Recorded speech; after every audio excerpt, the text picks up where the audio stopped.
वासनिया ward number 10 में एक बहुत बड़े काम के लिए हमारे मुख्य अतिथि हमारे लोकप्रिय विधायक बड़े भैया विनोद चौधरी जी आए शिलान्यास किए। बहुत बढ़िया गर्व की बात है। इसके लिए वार्ड की समस्त सम्मानित जनता की तरफ से उनको बहुत बहुत धन्यवाद, बहुत बहुत आभार कि हमारे क्षेत्र में इतना बड़ा काम किए। यही काम नहीं, हम बताना चाहेंगे धाई ढाले पे विंध्यवासिनी मंदिर है, वहाँ पे आए दिन विंध्यवासिनी मंदिर के सामने कचरा रहता था। विधायक जी द्वारा एक बार उसको अवगत कराया गया कि विधायक जी यहाँ से हमारी सभी माताओं बहनों के जो भी कार्यक्रम होते हैं धाई ढाले पे, आज दिन बारिश हो जाता बहुत समस्या होती है और हमारी बहनों की शादी होती है तो धाई ढाले पर से बारात उठता है। विधायक जी उसको तुरंत संज्ञान लेते हुए पूरे आरसीसी ढलैया का कराने का काम किया पूरे धाई ढाले पे, जहाँ पे सबकी राजनीति शुरू होती थी और विधायक जी ने वहाँ पूरा आरसीसी करा के सबकी राजनीति का अंत कर दिया। और बताना चाहते थे कि पहले हम लोग एक छोटे छोटे ट्रांसफार्मर के लिए आए दिन दर दर बहुत ज़्यादा परेशान होते थे, लेकिन जब से माननीय विधायक जी हमारे विधानसभा में आए, छोटा सा छोटा काम हो, चाहे जिलाल भैया का ट्रांसफार्मर का काम हो, चाहे हमारे यहाँ जितने भी ट्रांसफार्मर मेरे वार्ड में थी, बहुत समस्या आती थी कि लोड बहुत ज़्यादा पहले की अपेक्षा बढ़ गया, जनसंख्या बढ़ते हुए लोड बढ़ गया।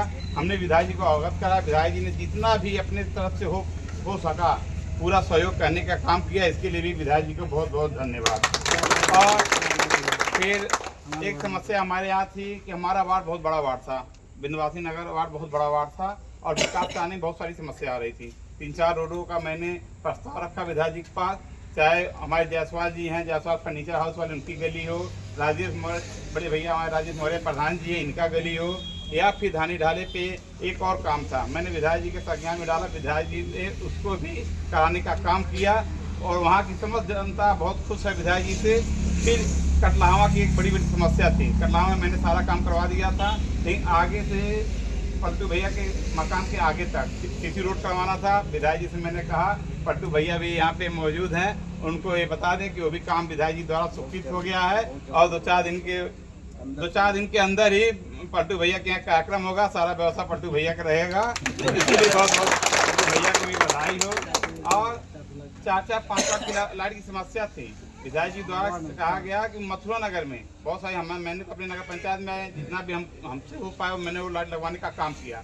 बच गया था मथुरा नगर, जहाँ बहुत अंधेरा रहता था, विधायक जी के संज्ञान में डाला गया। विधायक जी ने एक नहीं 4 लाइट लगवाने का काम किया और 3 लाइट का प्रस्ताव भी विधायक जी के पास गया हुआ है। विधायक जी ने हंसते हुए कहा कि सारा लाइट हम ही से ले लोगे, हमने कहा वो ग्राम सभा है और आपको देना पड़ेगा। विधायक जी मुस्कुराते हुए वो भी 3 लाइट का स्वीकृत कर दिए हैं।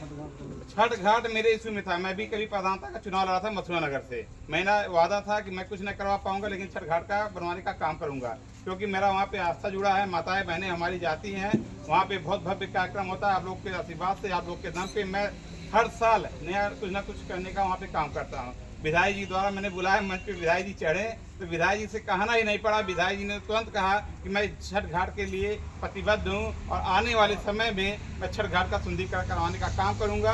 उसके बाद जय साहब आते हैं, फोन आता है बबलू भैया के पास, हमारे बबलू भैया के पास, पंचायत सदस्य जी के पास, और भैया हम पास फोन करते हैं, हम लोग जाते हैं, उसका बताने का काम करूँगा। यहाँ पे सारे हमारे बड़े बुजुर्ग हैं, हमारे